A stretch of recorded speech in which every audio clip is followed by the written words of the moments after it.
ராமாபுரம் அப்படிங்கிற ஊரு. அது சாயந்தரம் 6 மணி. சூரியன் மறைஞ்சுக்கிட்டு இருந்தான். சில்லுன்னு காத்தும் வீசிக்கிட்டு இருந்துச்சு. அப்ப ராஜையாவும் அவனுடைய மனைவி ரங்கம்மாவும் மாட்டு வண்டியில வந்துகிட்டு இருந்தாங்க. ராஜையா குளிர் தாங்க முடியாம போர்வையை இழுத்து போத்திக்கிட்டு, அப்பாப்பா என்னடி ரங்கம்மா இது, பல்லெல்லாம் குளிர் தாங்க முடியாம நடுங்குது. பேசாம வீட்லயே இருந்திருக்கலாம். நல்லா குளிர் காஞ்சிக்கிட்டு மிளகா பஜ்ஜிய சுட்டு சாப்பிட்டிருந்தா நல்லா இருந்திருக்கும். ஆனா சூடா இருக்கிற ஊரை பார்க்க வந்திருக்கோம்.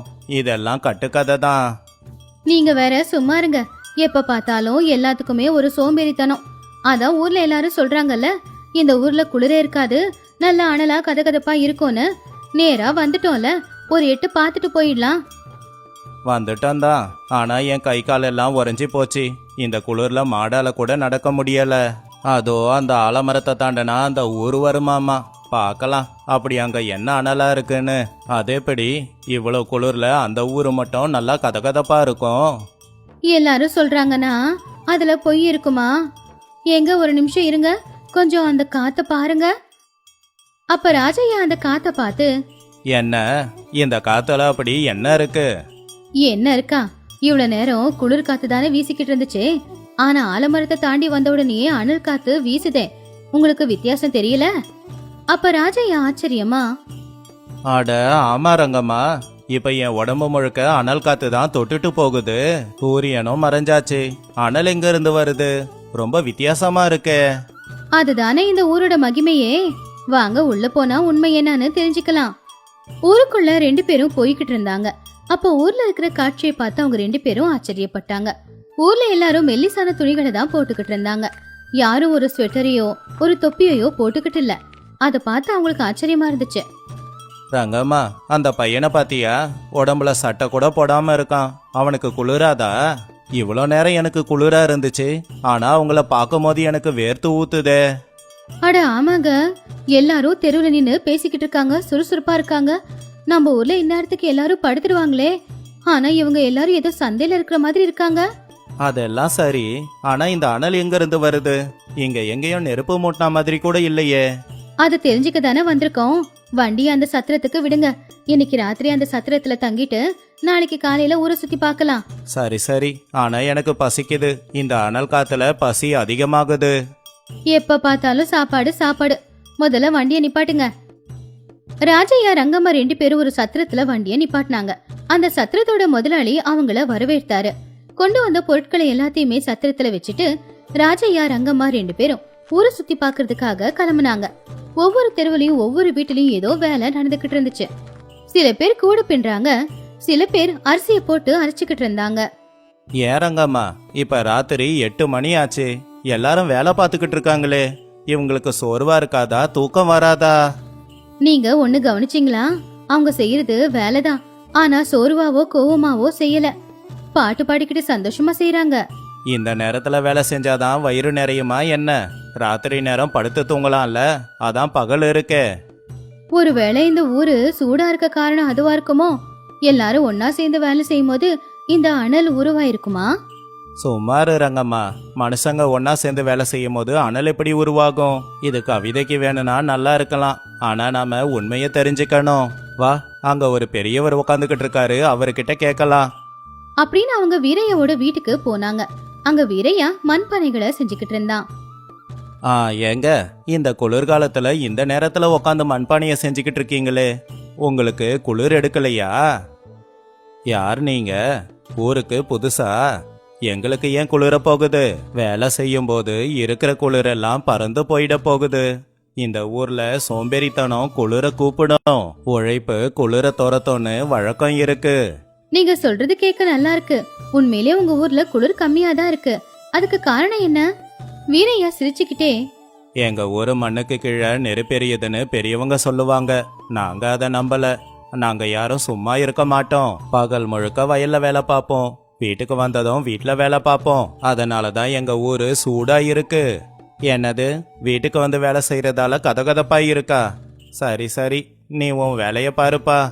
அவங்க 2 பேரும் இன்னும் கொஞ்சம் முன்னாடி போகும்போது ஊருக்கு நடுவுல ஒரு பெரிய பந்தல் போட்டு அங்க ஊர்ல இருக்கிற பொம்பளைங்க ஆம்பளைங்க எல்லாரும் சேர்ந்து பெரிய பெரிய பாத்திரத்துல சமைச்சுக்கிட்டு இருந்தாங்க. அங்க அனல் அதிகமா இருந்துச்சு. அடடா, இங்கதான் அனல் அதிகமா இருக்கு ரங்கம்மா. ஊருக்காரங்க எல்லாரும் ஒன்னா சேர்ந்து சமைக்கிறாங்க. அதனால தான் அனல் அதிகமா இருக்கு போல. ஊர்ல ஒருவேளை எதனா விசேஷமோ? யாருக்கிட்டயாவது கேட்டா சொல்ல போறாங்க. இருங்க, யாரையாவது கூப்பிடுறேன். ஏமா, இங்க என்ன நடக்குது? தினமும் அன்னதானம் பண்றீங்களா? அப்போ ஒருத்தங்க வந்து, இல்லங்க, இது எங்க ஊரு கூட்டு சமையல். குளிர்காலத்துல ஒவ்வொரு வீட்டையும் சமைக்கிறது கஷ்டம் இல்லையா? ஒவ்வொரு வீட்டுல அப்பா அம்மா இல்லாத பசங்க இருக்காங்க, வயசானவங்களும் இருக்காங்க. அவங்களால குளிர் தாங்கிக்க முடியாது. இந்த 4 மாசம் ஊர்ல இருக்கிற எல்லாரும் சேர்ந்து இங்கதான் சமைப்போம். ரங்கம்மா அதை கேட்டு, கூட்டு சமையலா? நல்லா இருக்கே. அப்ப யாருக்கும் அதிகமா சிரமம் இருக்காது.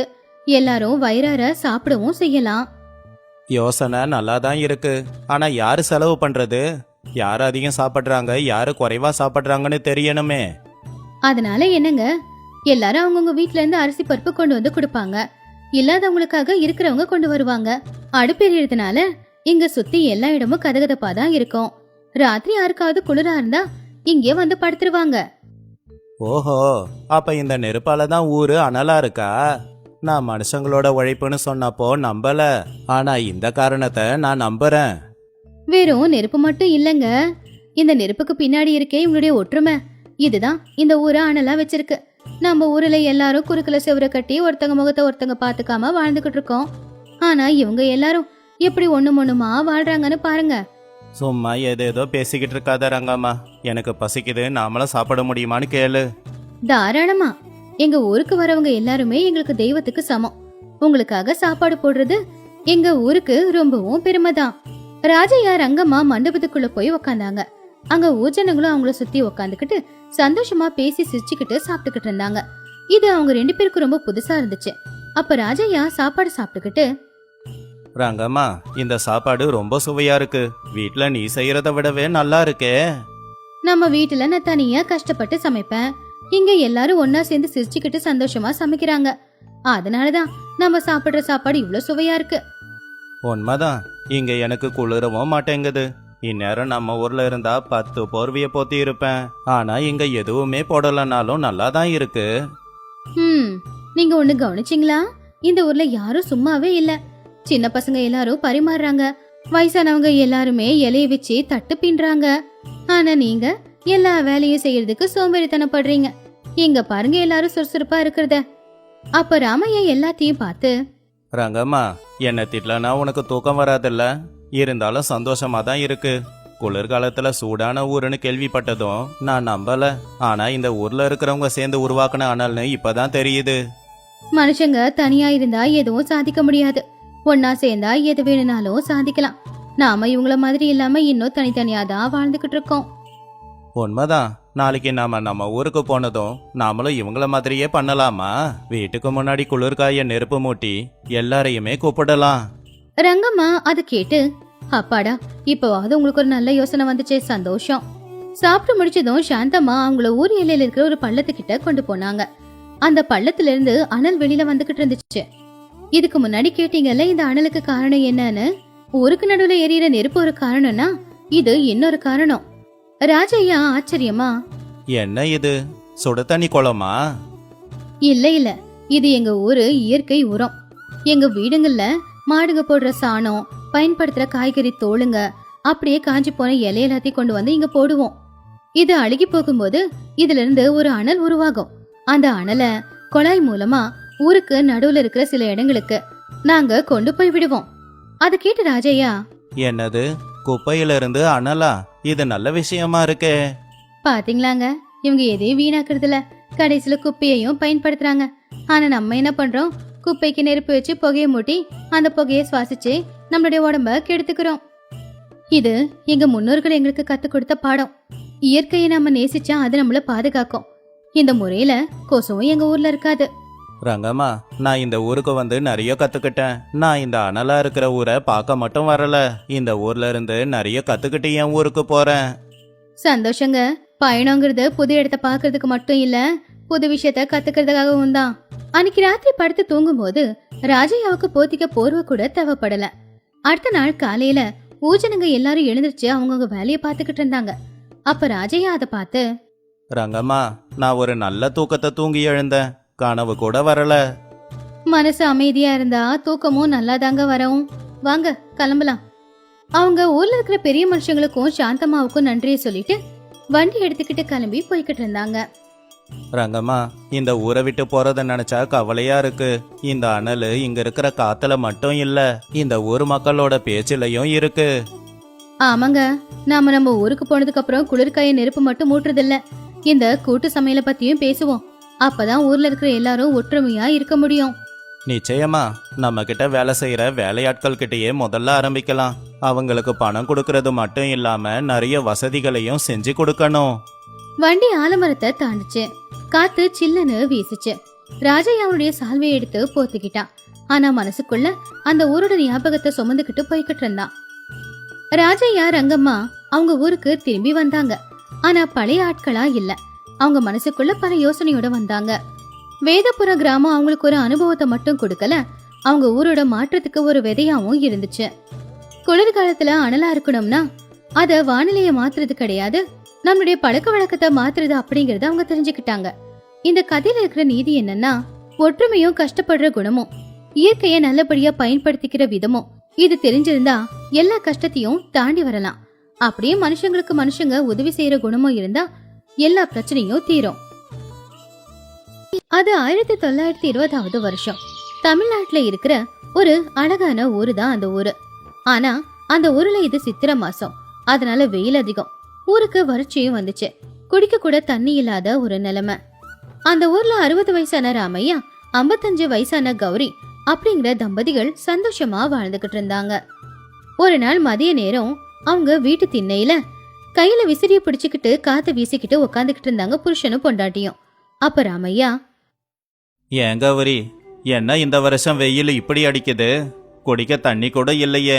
வீட்டுக்கு பின்னாடி இருந்த வேப்ப மரம் கூட வாடி போச்சு. நாம எப்படிதான் வாழ போறோமோ? அட ஆமாங்க, காலையில நம்ம ஊரு கிணத்துல தண்ணி எடுத்துட்டு வரலான்னு போனா கஷ்டப்பட்டு ஒரு பானை தண்ணி கிடைச்சது. அந்த தண்ணியும் சேறு கலந்துதான் வருது. வடிகட்டி தான் குடிக்கணும். ஆனா அந்த தண்ணியும் தீந்து போச்சு. இப்ப சாயந்தரத்துக்கு என்ன பண்றது? சாயந்தர கதையா அப்புறம் பார்க்கலாம். இப்ப தொண்டை நனையறதுக்கு கொஞ்சம் தண்ணி கொடு. இருக்கிறது 2 சொம்பு தண்ணி. இப்பவே குடிச்சிட்டா ராத்திரிக்கு என்ன பண்ணுவீங்க? கொஞ்சம் பொறுத்துக்கோங்க, ராத்திரிக்கு அந்த தண்ணிய குடிச்சுக்கலாம்ல. சரியா அப்பதான் அவங்க வீட்டுக்கு முன்னாடி ஒரு மாட்டு வண்டி நின்னுச்சு. அதுல இருந்து ராஜையா அவருடைய மனைவியான ரங்கம்மா 2 பேரும் இறங்குனாங்க. இவங்க 2 பேரும் ராமையாவுக்கு தூரத்து சொந்தம். அடுத்த மாவட்டத்துல இருந்து வந்திருந்தாங்க. ராமையா ஆச்சரியமாவும் பதட்டமாவும், யாரது? ராஜையாவா? இந்த வெயில்லையா? அப்ப ராஜையா வண்டியை விட்டு இறங்கி, நான் தான் மச்சான், நான் தான். எப்படி இருக்கீங்க? ஏன் இப்படி பாக்குறீங்க?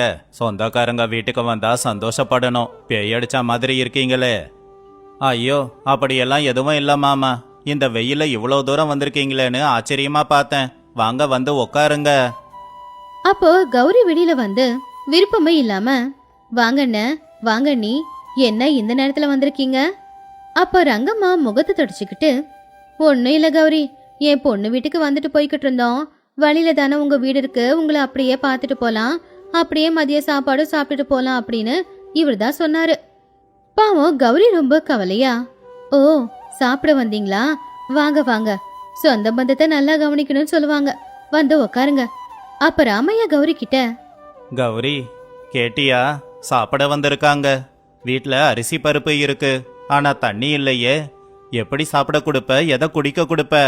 அப்ப கௌரி ரகசியமா, நான் மட்டும் என்ன பண்றது, தலையில இடி விழுந்த மாதிரி இருக்கு, வந்தவங்கள அப்படியே அனுப்ப முடியாதே, இருக்கிற தண்ணிய வச்சு அவங்களுக்கு சமைச்சு கொடுத்துடலாம், நாம தண்ணிக்கு என்ன பண்ண போறேனே தெரியல.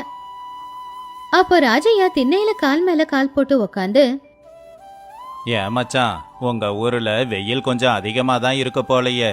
எங்க ஊர்லயும் வெயில் இருக்கு, ஆனா ஆத்து நிறைய தண்ணி இருக்கிறதால காத்து ஜில்லுன்னு வீசும். என்னன்னு சொல்ற மாமா எங்க கஷ்டத்தை. எங்க ஊர்ல மழையும் பெய்ய மாட்டேங்குது, தண்ணி வசதியும் இருக்க மாட்டேங்குது. ஒரு குடம் தண்ணிக்கு எல்லாரும் தவிக்கிறோம். அடியே கௌரி, வெயில்ல வந்திருக்கோம், தொண்டையெல்லாம் வறண்டு போச்சு, குடிக்கிறதுக்கு கொஞ்சம் மோர் கொண்டு வா. அப்ப உள்ள இருந்து கௌரி, மோரா? குடிக்கவே தண்ணி இல்லைங்கிற, இவங்களுக்கு மோராமா மோரு அப்படின்னு நினைச்சு வெளியில வந்து, அண்ணி எங்க மாடி இப்பெல்லாம் பால் கறக்கிறதே இல்ல, அதான் தயிர் இல்ல, வேணும்னா வெல்லம் போட்டு பானகம் கொண்டு வந்து கொடுக்கவா? பானகமா? இந்த வெயில பானகம் குடிச்சா இன்னும் தாகம் அதிகமா எடுக்கும். பேசாம ஒரு குடம் தண்ணி கொண்டு வந்து கொடு. முகத்தை கழுவிக்கிட்டு தண்ணிய குடிச்சுக்கிறேன். ஒரு குடம் தண்ணியா? மாமா, இந்த ஊர்ல தண்ணியோட மதிப்பு உனக்கு தெரியல. இங்க ஒரு குடம் தண்ணி 1 கிலோ தங்கத்துக்கு சமம். தண்ணிய பார்த்து செலவு பண்ணுங்க. என்ன மச்சான், சொந்தக்காரங்க வீட்டுக்கு வந்திருக்கோம், தண்ணிக்கு கணக்கு பேசுற? நல்லாவா இருக்கு? அதானே, நாங்க என்ன உங்க சொத்தையை எழுதி கொடுக்க சொல்லி கேக்குறோம்? குடிக்க தண்ணி தானே கேட்டோம். அதுக்கு இப்படி எதாவது சொல்லலாமா? அப்போ கௌரி ரொம்பவும் கவலையா, தப்பா எடுத்துக்காதீங்க அண்ணி. எங்க ஊர்ல கொஞ்சம் தண்ணிக்கு பிரச்சனை. வீட்ல இருக்கிறது பாதிப்பான தண்ணி தான். அதை நீங்க முகத்தை கழுவிட்டீங்கன்னா நான் சமைக்கிறதுக்கு என்ன பண்ணுவேன் சொல்லுங்க. அதனாலதான் கொஞ்சம் பார்த்து செலவு பண்ணுங்கன்னு சொல்றேன். ராஜையா கோவமா, ஓஹோ, முகம் கழுவ கூட தண்ணி இல்லைன்னு சொல்ற அதானே? சரி, ஏதோ ஒன்ன சமைச்சு போடு, சாப்பிட்டுட்டு போறோம். இங்க இருக்க பிடிக்கல. கௌரி சமையலறைக்குள்ள போனா. ராமையா பின்னாடியே போனா. கௌரி, அவங்க ரொம்ப கோவப்படுறாங்க, எதனா பண்ண? என்ன பண்ண சொல்றீங்க? சோறு வடிக்கணும்னா தண்ணி வேணும், குழம்பு செய்யணும்னா தண்ணி வேணும். கிணத்துல தண்ணி இருக்கான்னு போய் பார்த்தா ஒரு சொட்டு தண்ணி கூட கிடைக்கவே இல்ல. இருக்கிற தண்ணியில அவங்களுக்கு சமைச்சு கொடுத்தா குடிக்க தண்ணி கேட்டா என்ன பண்ணுவேன்? சரி, ஒன்று பண்றேன். நம்ம ஊர் எல்லையில ராமுவோட குளத்துல ஒரு சின்ன பள்ளத்துல தண்ணி இருக்குன்னு கேள்விப்பட்டேன். நான் போய் அந்த தண்ணியை கொண்டு வரேன். அதுக்கு 2 மைல் தூரம் நடக்கணுமே. இந்த வெயில நீங்க நடந்து போயிட்டீங்கன்னா மயக்கம் வரும். வேணா, போக வேணாம். பரவாயில்ல கௌரி, வீட்டுக்கு வந்தவங்கள கவனிக்கலனா தப்பாயிடும். அவங்களுக்கும் நம்ம நிலைமை புரிய மாட்டேங்குது. நான் போய் தண்ணியை கொண்டு வரேன், நீ இருக்கிறதுல சமையல் பண்ணு. பாவம் ராமையா குடத்தை எடுத்துக்கிட்டு அந்த வெயில்ல தண்ணி கொண்டு வரதுக்காக கிளம்புனா. கௌரி கண்ணுல கண்ணீரோட சமையல் வேலைய ஆரம்பிச்சா. இந்த பக்கம் ராஜையா ரங்கம்மா 2 பேரும் திண்ணையில கோவமா உட்காந்துக்கிட்டு இருந்தாங்க. பாத்தியாடி ரங்கம்மா, இவங்க நிலைமை எப்படி இருக்கு? நமக்கு குடிக்க தண்ணி தர மாட்டேங்கிறாங்க, ஆனா சமையல் செய்யறாங்களாமா. நம்மள பத்தி யோசிக்காம ராமையா எங்கேயோ போயிட்டான். ஆமாங்க, 2 பேரும் மூஞ்சி தூக்கி வச்சுக்கிட்டு வேலையை பார்த்துக்கிட்டு இருக்காங்க. நாம வந்து தப்பு பண்ணிட்டோம். நாம இங்க வராம அப்படியே நம்ம வீட்டுக்கு போயிருந்தா நல்லா இருந்திருக்கோம். அடுத்த 1/2 மணி நேரத்துல ராமையா ரொம்பவும் கஷ்டப்பட்டு வெயில்ல வேர்வைய தொடச்சுக்கிட்டே பானையில தண்ணிய கொண்டு வந்து வச்சான். பாவம், அவன் காலு நடுங்கிக்கிட்டு இருந்துச்சு. ராமையா ரொம்ப சோர்வா, மாமா, இந்தா மாமா தண்ணி, நல்ல தண்ணி தான். இதுல முகம் கை காலை கழுவிக்கிட்டு வந்து சாப்பிடுங்க. ராஜையா ராமையாவோட நிலைமைய புரிஞ்சுக்காம, எவ்வளோ நேரம் மச்சான்? தண்ணி கொண்டு வர 1 மணி நேரமா? பசி வேற தாங்கல. அது கேட்டு ராமையா, ரொம்ப தூரம் இல்லையா மாமா? அதான் அவ்வளோ தூரம் போய் மணலை நோண்டி அதுக்கு கீழே இருக்கிற தண்ணி எடுக்க நேரம் ஆயிடுச்சு. தப்பா எடுத்துக்காதீங்க. அப்போ கௌரி வெளியில வந்து புருஷனோட நிலைமைய பார்த்து, என்னங்க இது, ஏன் இப்படி ஆயிட்டீங்க? அண்ணன், 2 மைல் தூரம் நடந்து போய் என் புருஷன் உங்களுக்காக தண்ணிய கொண்டு வந்திருக்காரு. அவரை பார்த்தா கூடவா உங்களுக்கு தெரியல? அவருடைய நிலைமைய புரிஞ்சுக்க முடியாதா? ராஜையா ஆச்சரியமா, 2 மைல் தூரம் தண்ணி கொண்டு வர போனானா? ஐயோ, உண்மையாவா தம்பி? எங்களுக்கு தெரியாது. ஏதோ பின்னாடி கிணறு இருக்குன்னு நினைச்சோம். பரவாயில்லங்க, உங்க தாகம் தீந்தா அதுவே போதும். வாங்க சாப்பிடலாம். எல்லாரும் சாப்பிட போய் உக்காந்தாங்க. ராஜையா ரங்கம்மா 2 பேரும் சாப்பிட்டு முடிச்சிட்டு தண்ணி குடிக்கலாம் அப்படின்னு பானையில இருக்கிற தண்ணிய பார்த்தப்போ அதோட நிறம் கொஞ்சம் மஞ்சள் நிறமா இருந்துச்சு. அப்போ ராஜையா அந்த தண்ணிய பார்த்து, மச்சான், இந்த தண்ணி என்ன மண்ணு நிறத்துல இருக்கே? ஆமா மாமா, அது மணல்ல இருந்து எடுத்த தண்ணி இல்ல, வடிகட்டன. ஆனாலும் நிறம் அப்படியே இருக்கு. தண்ணி குடிக்க நல்லா தான் இருக்கும். மச்சான், என்ன மன்னிச்சிடுங்க, நான் தெரியாம தப்பு பண்ணிட்டேன். என்னாச்சு மாமா? நான் என்னமோ என்னோட வசதிக்காக தண்ணி கொண்டு வான்னு சொல்லிட்டேன். ஆனா எனக்காக இந்த வெயில்லையே 2 மணி நேரம் நடந்து போய் தண்ணி கொண்டு வந்திருக்கியே. ஆனா உன்னை குறையா சொல்லிக்கிட்டு இருந்தனே, என்ன மன்னிச்சிடு. நான் பண்ணது பெரிய தப்பு. ஆமா கௌரி, வெயில் காலத்துல சொந்த பந்தம் வந்தா நரகம்தான் அப்படிங்கறது எனக்கு இப்பதான் புரியுது. நாங்க உங்க வீட்டுக்கு வந்து உங்க 2 பேருக்கும் ரொம்ப கஷ்டத்தை கொடுத்துட்டோம். அப்படி சொல்லாதீங்க அக்கா. எங்க வீட்டுக்காக வந்திருக்கீங்க, உங்களை பாத்துக்க வேண்டியது எங்க கடமை. இதுல கஷ்டம் என்ன இருக்கு? இல்லம்மா, என் பொண்டாட்டி சொன்னது உண்மைதான். இந்த நேரத்துல நாங்க உங்க வீட்டுக்கு வந்திருக்க கூடாது. மச்சான், நீ ஒன்னும் கவலைப்படாத. என் வண்டியில 2 பெரிய கேனு தண்ணி வச்சிருக்கேன். அதை உனக்கு கொடுக்கறேன், நீ வீட்டுல வச்சுக்கோ. ஐயோ வேண்டாம் மாமா, அது உங்க பயணத்துக்கு தேவைப்படும். அதெல்லாம் ஒன்றும் இல்லை மச்சான், நாங்க 1 மணி நேரத்துல ஊருக்கே போயிடுவோம். ஆனா உங்களுக்கு அது தேவைப்படும். ரங்கம்மா வா, அந்த 2 கேனு தண்ணிய கொண்டு வந்து வைக்கலாம். ஆமாங்க, இப்ப அந்த தண்ணி நமக்கு வெறும் தண்ணி தான், இவங்களுக்கு அமிர்தத்துக்கு சமம் அப்படின்னு சொல்லி ராஜையா ரங்கம்மா 2 பேரும் சாப்பிட்டு முடிச்சிட்டு அவங்க வண்டியில இருந்து 2 கேனு தண்ணியையும் 2 மூட்டை அரிசியையும் ராமையா வீட்டுல வச்சாங்க. ராமையா, நாங்க கிளம்புறோம். இனிமே வெயில் காலத்துல உங்க வீட்டுக்கு வரமாட்டோம். மழை பெஞ்சு நீங்க சந்தோஷமா இருக்கும் போது மட்டும்தான் நாங்க வருவோம். சரிங்க மாமா, ஆனா நாங்க எப்பவுமே உங்களுக்காக காத்துக்கிட்டு தான் இருப்போம். பத்திரமா போயிட்டு வாங்கக்கா. ராஜையா ரங்கம்மா கிளம்புனாங்க. ராமையா கௌரி 2 பேரும் வாசல்ல நின்னு அவங்கள வழி அனுப்புனாங்க. இன்னும் கொஞ்ச நாளைக்கு அவங்களுக்கு தண்ணிக்கு பிரச்சனை இல்ல. ராஜையா ரங்கம்மா 2 பேரும் அன்னைக்கு ஒரு நல்ல பாடத்தை கத்துக்கிட்டாங்க. வறட்சியால கஷ்டப்பட்டுக்கிட்டு இருக்கிற ஊருக்கு சொந்தம்னு சொல்லிக்கிட்டு போய் சொந்தக்காரங்களுக்கு கஷ்டம் கொடுத்தா அது அவங்களுக்கு நரகன்றத புரிஞ்சுக்கிட்டாங்க. ராமையா கௌரியோட பொறுமை தான் இன்னும் அந்த உறவை பலமா பிடிச்சுக்கிட்டு இருந்துச்சு. இந்த கதையில இருக்கிற நீதி என்னன்னா, சொந்த பந்தம் வீட்டுக்கு போறது நல்ல விஷயம்தான். ஆனா அவங்க சூழ்நிலை, நிலைமை எல்லாத்தையும் புரிஞ்சுக்கிட்டு தான் நாம அந்த இடத்துல நடந்துக்கணும். அவங்க சந்தோஷமா இருந்தா நம்மள சந்தோஷமா பாத்துக்க போறாங்க. அவங்க கஷ்டத்துல இருந்தா அத நாம புரிஞ்சுக்கிட்டு அவங்கள நல்லபடியா பாத்துக்கணும்.